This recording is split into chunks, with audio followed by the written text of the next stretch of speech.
नमस्कार. आपण ऐकत आहात काही असं काही तसं. मकर संक्रांती ते रथसप्तमी हा खास सूर्योपासनेचा काळ. सूर्यनमस्कारांचं अनुष्ठान ह्याच काळात केलं जातं. भारतात सूर्याची मंदिरं कुठे कुठे आहेत असा विचार केला तर लक्षात येतं सर्वात प्रसिद्ध मंदिर, पहिलं नाव आपल्या मनात येतं ते कोणार्कचं, त्याच्यानंतर मोढेराचं, आणि ह्याच यादीतलं एक नाव आहे मार्तंड सूर्य मंदिर, अनंतनाग, काश्मीर इथलं. या मंदिराविषयी आपण जाणून घेणार आहोत 2 भागात. पहिल्या भागात ऐकणार आहोत सिल्व्हर व्हीगन ट्रॅव्हल्स या ब्लॉगवरची 26 जून 2023 ची ह्या मंदिराविषयीची पोस्ट, आणि दुसऱ्या भागात आपण ऐकणार आहोत साप्ताहिक विवेक मधला लेख पुन्हा उभं राहणार मार्तंड सूर्य मंदिर. त्या लेखाचे लेखक आहेत अभिजित जोग, जो आपण पुढच्या भागात ऐकणार आहोत. तर ह्या भागात ऐकूया सिल्व्हर व्हीगन ट्रॅव्हल्सवरचा लेख मार्तंड सूर्य मंदिर, अनंतनाग, काश्मीर. लेखाची तारीख आहे जून 26, 2023. ढासळलेले खांब, उडालेलं छप्पर, कळसाचा पत्ताच नाही. भव्य आवारात सर्वत्र भग्न शिलाखंड पडलेले. असं उद्ध्वस्त मंदिर पाहून मन विषण्ण होतं. विस्तीर्ण आवार, तुटक्या खांबावरची आणि भिंतीवरची कलाकुसर, मुळातलं ते 3 मजली मंदिर असावं असं वाटायला लावणारी रचना, हे सगळंच मंदिराच्या गतवैभवाची जाणीव करून देतं. हे आहे मार्तंड सूर्य मंदिर. भारतीय पुरातत्व सर्वेक्षण खात्यातर्फे संरक्षित असलेलं स्मारक. पण तसं संरक्षित असल्याच्या खुणा मात्र प्रवेशद्वाराशी लावलेली पाटी सोडली तर कुठेही दिसत नाहीत. उघडं राहून ऊन, पाऊस, वारा, बर्फ यांना तोंड देत हे मंदिर दरवर्षी आणखीच ढासळते आहे असे जुने फोटो पाहताना नक्कीच वाटतं. मंदिराच्या आवारातलं हे उद्यान स्थानिकांचं संध्याकाळी फिरायला येण्याचं किंवा सुट्टीच्या दिवशी सहलीला येण्याचं ठिकाण आहे. मंदिराच्या अवशेषांचं रक्षण करण्यासाठी कोणीही रखवालदार नसतो.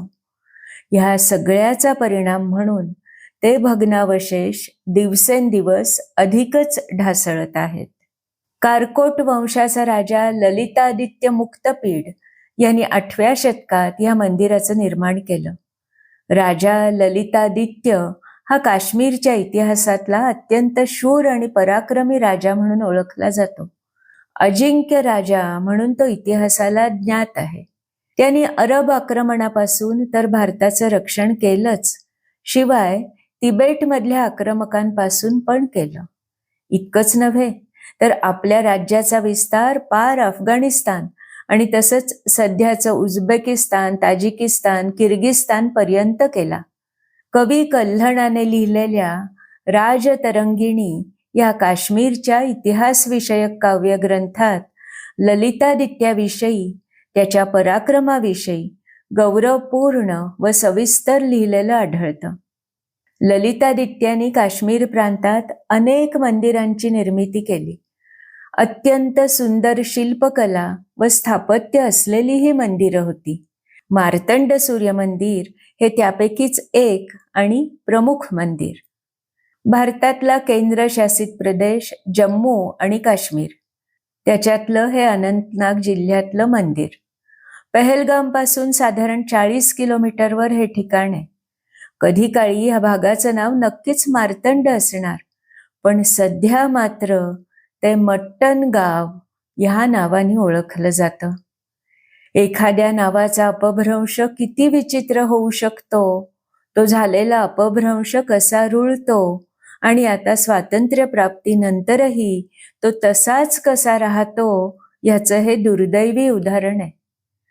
8व्या शतकात हे मंदिर निर्माण केलं गेलं, पण काही तज्ज्ञांचं म्हणणं असं आहे की मंदिराच्या पायाचा काही भाग त्याच्याही शेकडो वर्ष आधीपासूनच आहे. म्हणजेच त्याचा अर्थ की हे मंदिर 8व्या शतकापेक्षाही पुरातन आहे. जेव्हा 8व्या शतकात हे मंदिर निर्माण केलं गेलं तेव्हा ते अशा उंचीवर बनवलं होतं की तिथून संपूर्ण काश्मीर घाटी दिसायची. त्या काळी काश्मीर वास्तुकलेचा एक अद्भुत नमुना म्हणून सुप्रसिद्ध असलेलं हे मंदिर आपल्या निर्माणानंतर 500-600 वर्ष वैभवाच्या शिखरावर होतं. 15व्या शतकात शाहमीर घराण्यातला सिकंदर राजा बुत शिकन म्हणून ओळखला जातो. बुत शिकन म्हणजे मूर्तिभंजक.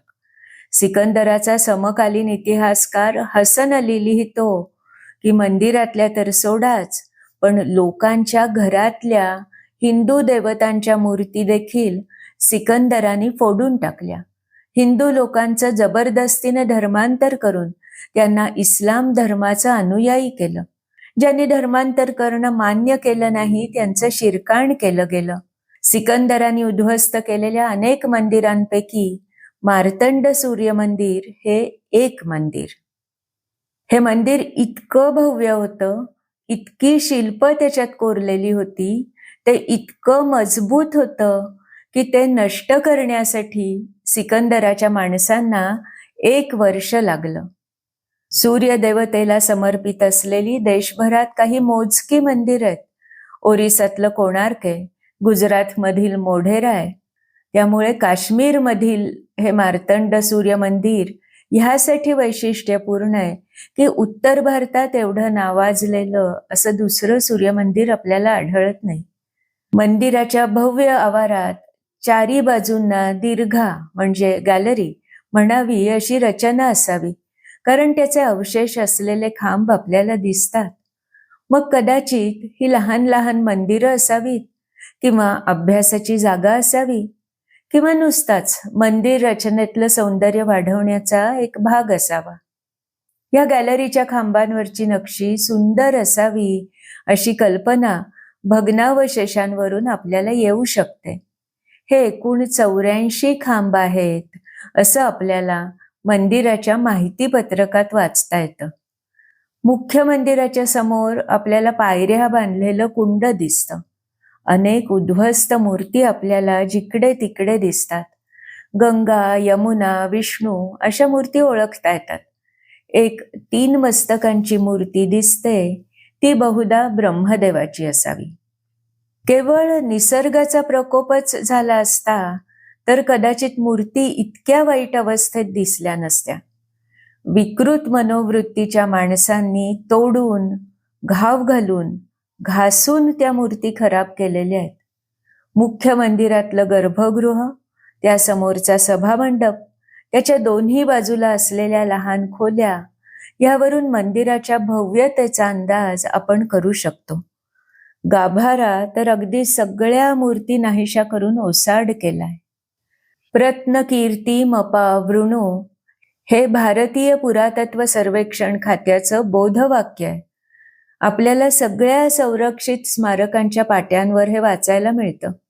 त्याचा अर्थ असा आहे की चला प्रयत्न करूया, आपल्या पूर्वजांचा गौरव पुढील पिढ्यांपर्यंत पोचवूया. मात्र असे प्रयत्न ह्या मंदिराच्या संरक्षणासाठी, संवर्धनासाठी आणि संरचनेसाठी होत आहेत की नाहीत याचा संभ्रम पडावा अशीच स्थिती मार्तंड मंदिराची आहे. एरवी आपण एखाद्या शिल्पकलेने नटलेल्या मंदिरात गेलो की तिथे प्रत्येक शिल्पाचे बारकाईने निरीक्षण करतो, अभ्यास करतो, त्याचा अर्थ लावायचा प्रयत्न करतो. पण मार्तंड मंदिराची उद्ध्वस्त स्थिती पाहून आमचं मन इतकं विषण्ण झालं होतं की तिथे फार वेळ थांबावं असंच वाटलं नाही. मात्र तुम्ही कोणी जाल तेव्हा ही चूक करू नका.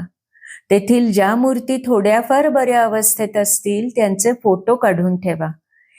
एक मोलाचा ऐतिहासिक ऐवज असेल तो.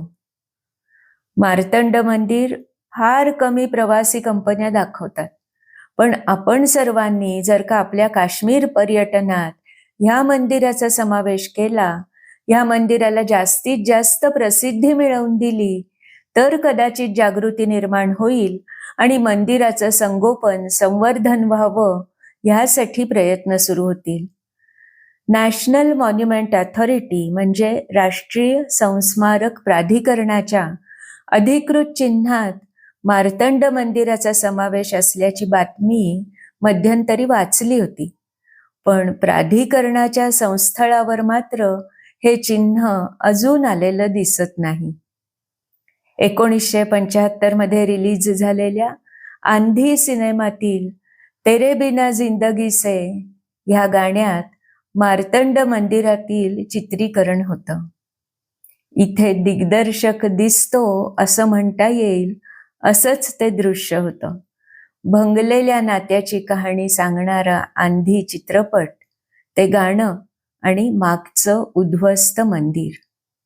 Archaeological survey of India ASI ची साईट पाहिली तर त्याच्यावर काश्मीरमधल्या अनंतनाग, बारामुल्ला, कारगिल, पुलवामा अशा अनेक जिल्ह्यातल्या मंदिरांच्या म्हणजे अर्थातच मंदिरांच्या अवशेषांची स्थळे असलेली यादी सापडते.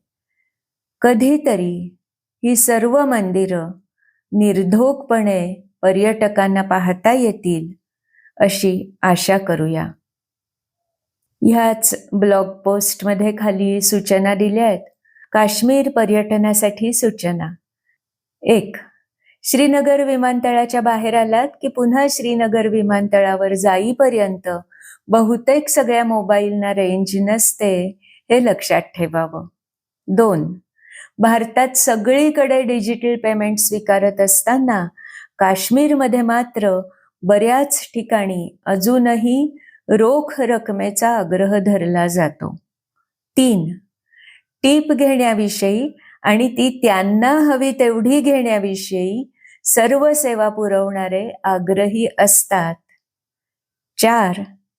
हे सगळं असलं तरी काश्मीर अत्यंत सुंदर आहे, खरोखर धरतीवरचा स्वर्ग आहे, तेव्हा आपण सगळ्यांनी काश्मीर नक्की पाहायला हवं. ही ब्लॉग पोस्ट होती सिल्व्हर व्हीगन ट्रॅव्हल्स या ब्लॉगवरची आणि ती लिहिल्याचा दिनांक होता 26 जून 2023. ह्या ब्लॉग पोस्टमध्ये अनेक फोटो देखील आहेत.